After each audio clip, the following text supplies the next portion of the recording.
umpisahan natin yung hindi na alam, wala na, nahihilo na po ang mga DDS, mga kababayan. Hilong-hilo na ang mga DDS, hindi alam kung maghihilamos ba o maliligo. Sasabihin, bagong ligo, pero amoy araw pa din. Ano ho? Anyway, mga kababayan, ito po ay usaping ICC. Ano ho? Dahil itong buwan na ho ito, mga boss, chief amo, sir, no? Anong petsa na dyan? A2 o A3 na ba dyan sa Pilipinas? Kung A2 o A3. Pero itong buwan na ho na ito, nag-uumpisa yung sinasabi ni dating Senador Trillanes na pag-serve ng warrant of arrest ng International Criminal Court, mga kababayan. Ayan ho, Oh. So ngayon, mga bossing, syempre ang mga DDS, alam nyo naman po, di ba? Ayaw na ayaw nila yan. Ayaw na ayaw nila yan, mga kababayan. At sinasabi, bakit mo papapasukin yung International Criminal Court na yan? Gumagana naman ang justice system ng Pilipinas. Maayos naman. Maayos daw ho, mga kababayan. Ano? Nabanggit po ni dating Senador Trillanes, mga kababayan, ano po, nung nag-guest siya, nung na-interview natin siya dito sa ating channel, mga bossing, nabanggit niya ho, mga kababayan, na kumbaga sino pa ang uusig o lilitis dito kay dating Pangulong Duterte. Ano? Dating Pangulo yan. Diba? So, kailangan nung mga ibang babalanse. Pero bumalik tayo dito sa sinasabi ng mga DDS, mga bossing. Ano? Okay naman ang natin justice system natin, bakit kailangan papasukin ng International Criminal Court? Pero, mga kababayan, napapansin nyo ho, pagdating doon sa kaso ni Kibuloy, anak ng tinapa. Sira ang justice system. Pinag-iinitan si Kibuloy. Hindi mo maintindihan kung ano ang timplada nitong mga DDS nating mga kababayan Kapag pabor sa kanila, mga bossing, pag pabor sa kanila, gumagana ang justice system. Kapag hindi pabor sa kanila, hindi gumagana ang justice system. Saan ho ba talaga ang totoo doon, mga kababayan? O di ba? Saan ho ang totoo doon talaga? Yung sinasabi nila kay Pastor Kibuloy, wala Iniipit lang Wala na talagang hustisya sa Pilipinas. Di ba? So, ibig sabihin nila doon, mga bossing, mahina ang utak nila. So, ibig sabihin nun, mga bossing, kumbaga, double standard sila. Kapag okay sa kanila, gumagana yan. Kapag hindi okay sa kanila, walang gana yan. Ano ho? Sabi ni Ma'am BMB Chris Rose, doon ang wala akong masabi sa kaso ni Kibuloy. Totoo.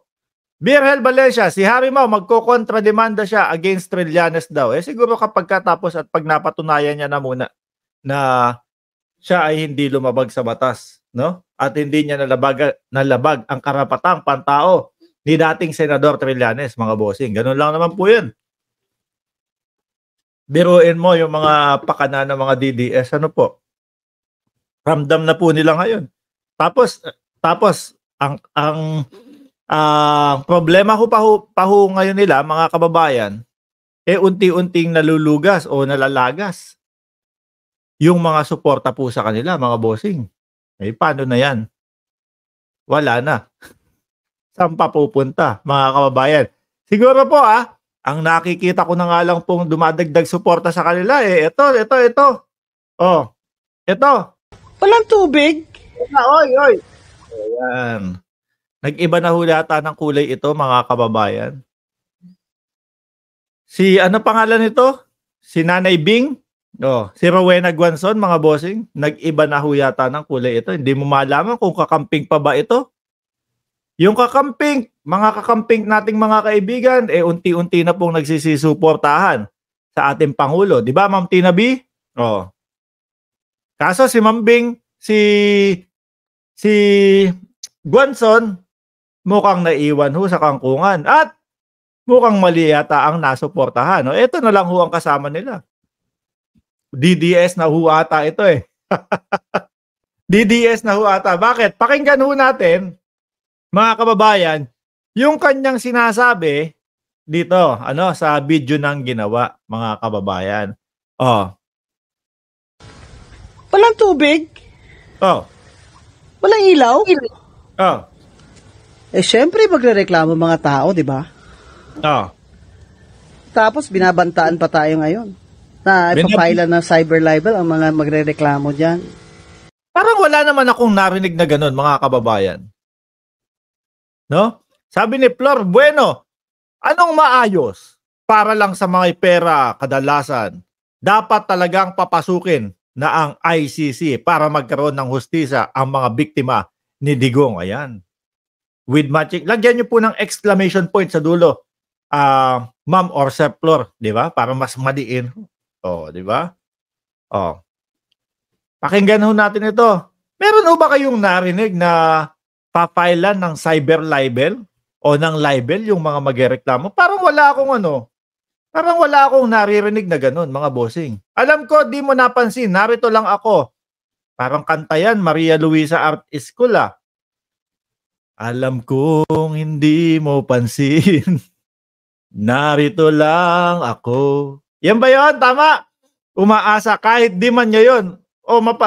Kanta nga yan. Shout out sa iyo, Maria Luisa Art School. Oh. Meron kayo, may narinig ho ba kayo na kapag ka nagreklamo kayo, papailan kayo ng ng libel o paninira ho?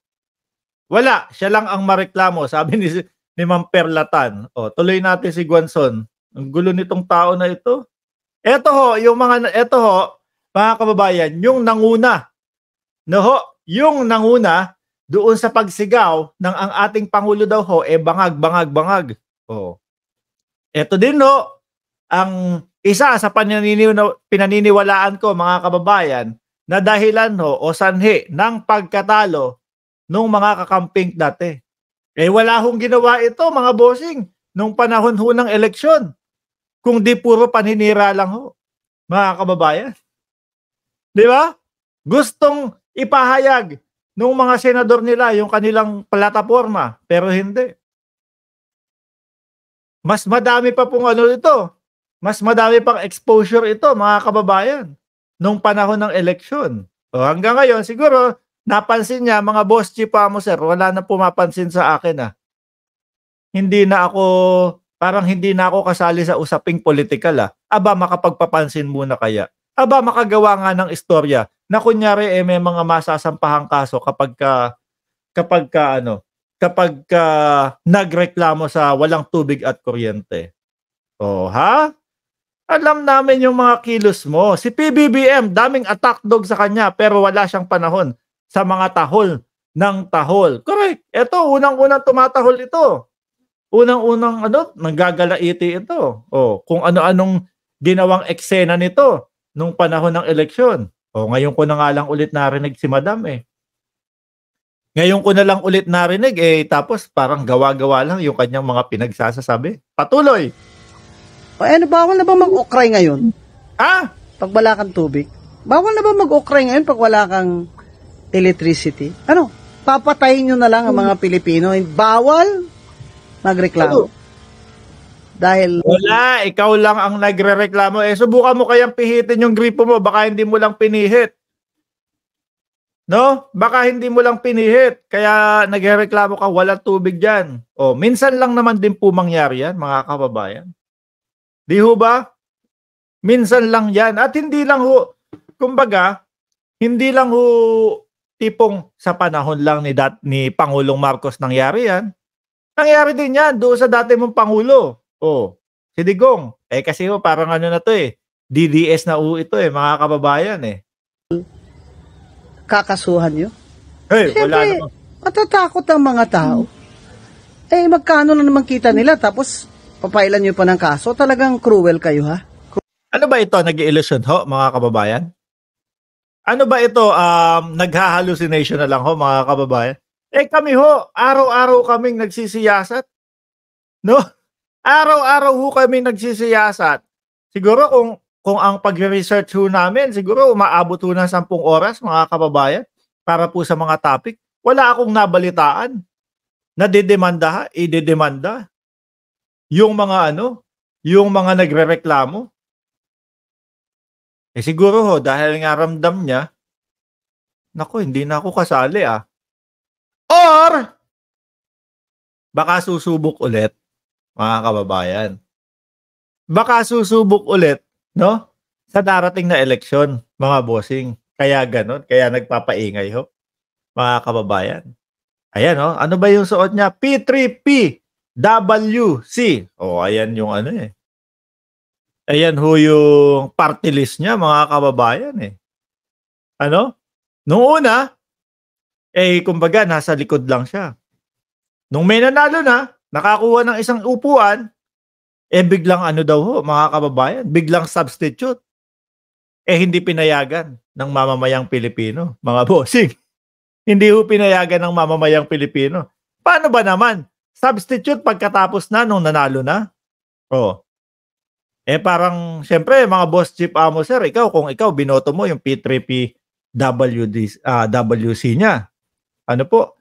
Ang alam mo, yung kakilala mo, yung mismong first nominee doon. Kaya mo ibinoto kasi alam mo, gagawa ng matino. Tapos magugulat ka na lang pagkatapos na nung nanalo na nung eleksyon. Biglang iba na, biglang si Guanzon na. Di ho ba? Wala, sablay. Sablay yung diskarte ho. Kaya ngayon, sana, ikaw na mismo ang humarap dyan. Pang number 1 ka, ilagay mo yung pangalan mo dyan sa party list ninyo para alam agad ng taong bayan. Hindi yung pagkapanalo, biglang, substitute, Guanzon na lang daw. Mali yun. Diba? Halata ng taong bayan na tanggugulang iyon. Crispin Paderno, san walang tubig? San walang kuryente? Wag nang pansinin ang loser, bitter na loser pa. Ito pong DDS, na si Guanzon. Sir Tony Ninobla, good morning Mark at sa lahat ng loyalista at supporter dito watching from Japan. Ayan. Boss Mark, pang 65 ako. Shout out. Ayan, Jung Gumapos. Tumuloy tayo. Pakinggan pa natin ito. River, shout out sa'yo. Well kayo. Kung hindi sana yung panahon nyo dyan at pera nyo dyan, kayong mga water at electrical companies ay ibuhos nyo sa pag-improve ng mga serbisyo nyo at pakinggan nyo ang reklamo ng mga tao. Halos mamatay na sa gutom, kalahati ng Pilipino. Grabe naman yung mamatay sa gutom. Ang kalahati daw ng Pilipino, wala akong nakikita, puro bago ang sasakyan ng mga Pilipino ngayon Nagkalat at sandamakmak ang mga bagong sasakyan ngayon sa Pilipinas. Tapos ang palabas ni Guanzon, kalahati ng Pilipino ay nangamatay na sa gutom. Halatang lang ho, mga kababayan. Halata ho, nagpapapansin lang ho para sa susunod na eleksyon. Ano kaya ang tatakbuhin ni Madam? Congresswoman nung kanyang party list. P3PWD. Sabi ni Bengay. Salamat po. Bayad pa rin ng ilaw at tubig dahil yan ay basic necessity. Kaya nga kayo public utility. Public utility. Public. Tapos kumasa kayo para kayong mga cyber libel you. Walang ganun na nangyayari. Ano ba yung pinagsasasabi nito? Ito ho ba kumain na o gutom pa ho, mga kababayan? Enelra, LED, Boss Mark, mabuhay ka. Mabuhay din po kayo na sumusuporta sa ating Pangulo at sa gobyerno ng Pilipinas. Buwang na yung matanda na yan, sabi ni Sir Gamalier. Atake ng atake yan noon kay BBM. Buhay. Yun nga! No? Miski ako hindi ko alam na nag-e-exist pa pala ito. Akala ko nabaon na sa limot. Siguro nga ho dahil nga sa susunod tatakbo ho, mga kababayan. Para naman mapansin ho, mga kababayan. Baka hindi napapansin. Matatalo. Wala na naman mararating sa politika, mga bossing. Di ho ba?